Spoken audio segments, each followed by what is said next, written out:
Seguindo adiante, já caminhando para o fim do nosso evento, que vai com certeza ficar com gosto de queremos mais, convido aqui para o palco nossos dois queridos, Jader Nicolau e Reinaldo Bulgarelli, para falarem sobre o futuro da diversidade nas empresas. É real? Meninos, por favor, sintam-se à vontade. Reinaldo começa? Tá ótimo. Quer ficar sentado aí? Você já é de idade, é meio complicado. Olha o etarismo. Não é? Gente, um prazer imenso estar aqui com vocês. Estou há 24 anos trabalhando com esses temas de diversidade no ambiente empresarial, 44 anos na vida trabalhando com esse tema. Já fui da ONU, já fui de ONG, já fui dessas coisas todas.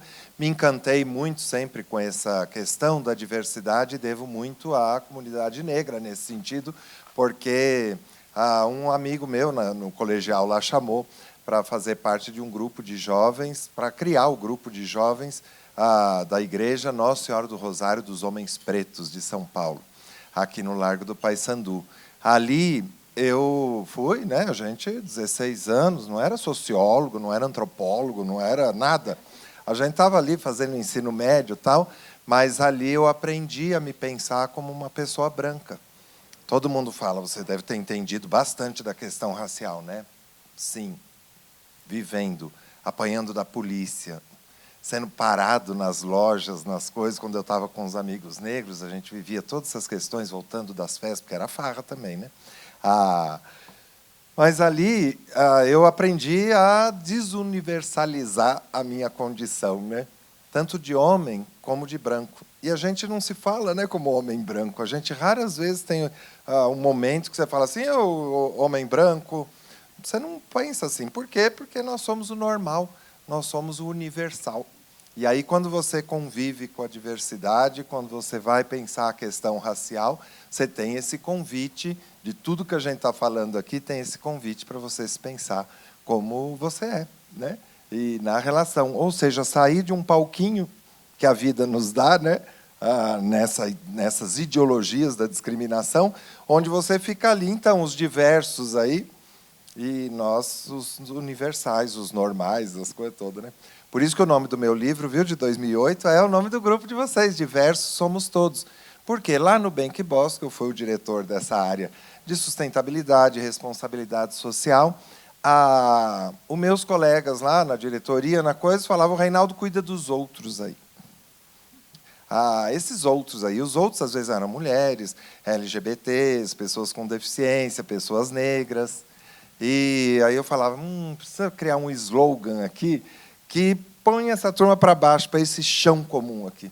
Então, foi bacana aí criar esse slogan, diversos somos todos. Hoje criei um caso com isso, porque diversos somos todos. Por que não é todas e todos? Falo, pode, põe lá também. Então, vai relançar o livro agora. Não sei como é que a editora vai fazer lá, mas eu autorizei, falei, pode mexer e tal.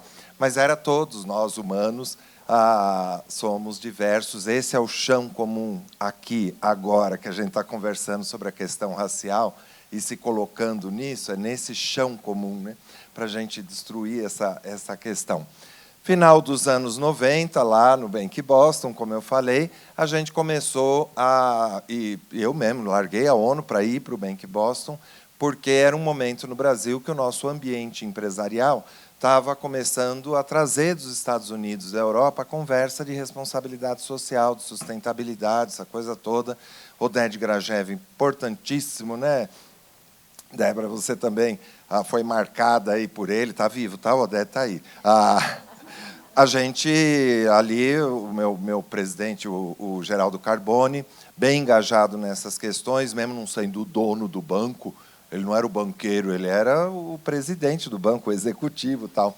Mas engajado ali, ele falou, não, vamos ajudar a criar o Instituto Ethos, me botou lá para ajudar a fazer os indicadores Ethos, todo o processo de criação do Instituto Ethos. E ali a gente criou, 2000, os indicadores Ethos, que aí, frente à nossa conversa aqui, né? E aí, né? Será que é? Será que não é? Foi bacana ver essa história no Brasil, que a gente construiu ali uma organização, está aí, importante, com indicadores que agora, esse ano, a gente lançou, porque eu ajudei mais uma vez, olha, 22 anos, construindo essa coisa lá com os indicadores, sempre fazendo parte da revisão. 22 anos que a gente se conhece também, né? Foi a mesma época. Que a gente tem os indicadores. Esse ano a gente está chamando lá de indicadores ethos ESG, porque a questão ESG ficou em evidência, a coisa toda, mas é a mesma história de sempre. Empresas, onde se opera negócios, não é isso? Quem são os seus clientes? Onde que você está realizando as coisas? Meio óbvio essa conversa, ou deveria ser, sobre o ganho que você tem, sobre a conexão, mas não é óbvio, viu, Débora? Aí, nesse ponto, eu discordo, não para entristecer a gente, né? Mas para dizer, então, como é duro a gente achar uma estratégia, porque mesmo sendo tão óbvia essa pergunta, onde você opera os negócios? O que você está fazendo? Qual é o propósito da sua empresa? Como é que você faz as coisas? Olha aqui, todos os estudos mostram vantagem da diversidade. Mas mulher aqui não. Eu escuto isso. Negros? Não. Tudo, menos isso. Se entrar, tem que cortar o cabelo. Tem que alisar, cortar. No caso dos homens, é cortar. Né? Fala, não, deixa que cai sozinho, não tem problema. O tempo cura, gente. Você tem essa questão tão óbvia, né, de falar, puxa, isso tem a ver com justiça social, e os indicadores vão puxar a gente para isso, para essa conversa de você se conectar com o teu tempo e lugar. Vai falar de justiça social no sentido assim, não é correto deixar uma parte da população de fora, mas vai falar na mesma coisa, não é outra coisa, é a mesma coisa. Isso que a gente chama de justiça social é negócios sustentáveis, negócios bem feitos, negócios inclusivos. Quanto custa para a gente deixar 56% da população do lado de fora? Quanto custa para a gente deixar 52% da população do lado de fora? Para falar desses dois grandes números, né? 52% de mulheres. Quando você olha gênero e raça, é a questão estruturante de tudo que a gente tem que fazer nesse país. Sou também, né, sou consultor, não vim fazer propaganda da consultoria aqui, mas sou também do Fórum de Empresas e Direitos LGBTI+, que várias empresas aqui fazem parte, estão atuando, bacana. Roche, inclusive, bem atuante, várias empresas aqui, não vou nem citar, né, Nestlé? Não vou nem falar de todas as coisas bacanas que tem lá. Eu sou o secretário executivo desse fórum. A gente elegeu ali no Fórum de Empresas e Direitos LGBTI+, que a prioridade nossa são pessoas negras LGBTI+. Eu sempre, né, com esse tema no coração, foi ali que eu aprendi a gostar de diversidade, a acreditar na diversidade, na discussão da comunidade negra. Convivi com Lélia Gonzalez, com Abdias do Nascimento, me encantei ali, né, com aquelas pessoas ali do chão, né, ouvindo aquelas pessoas. Lá sabia eu quem era Lélia Gonzalez, hoje a gente sabe, né? Lá sabia eu quem era Abdias.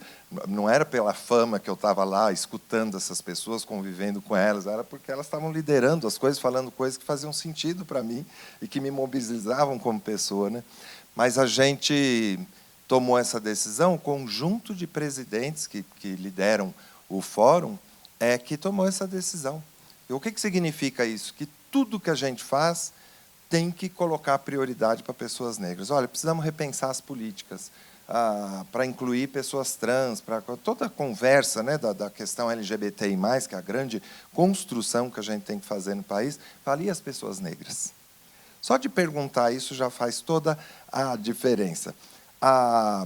Os indicadores, as questões todas que a gente tem aí, têm ajudado a gente a medir essa caminhada para ter negócios sustentáveis que considerem as pessoas negras, que considerem as mulheres, as pessoas com deficiência, as pessoas LGBTI+, as interseccionalidades todas, porque ninguém é uma coisa só, nós somos isso, aquilo e muito mais, né?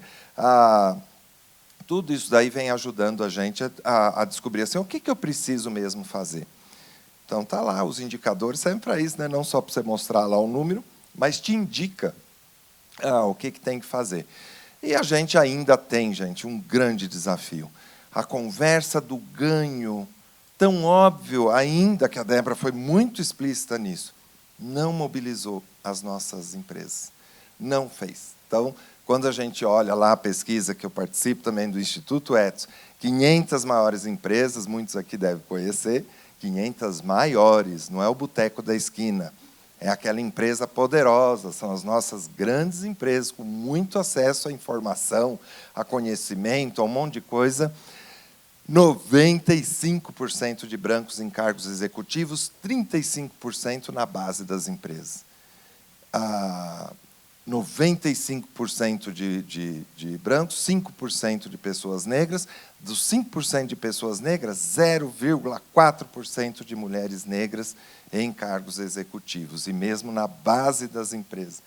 Nunca, não vou falar que por causa de cota, ProUni, coisa, que agora a gente tem negros qualificados. Nunca houve nenhum motivo para não ter negros dentro das empresas. Nunca houve nenhum motivo para ter negros. O número de vagas que a gente tem, sempre nós tivemos pessoas negras. O suficiente para mudar esse número, né? Essa condição. Então, quanto custa para as nossas empresas não ter isso?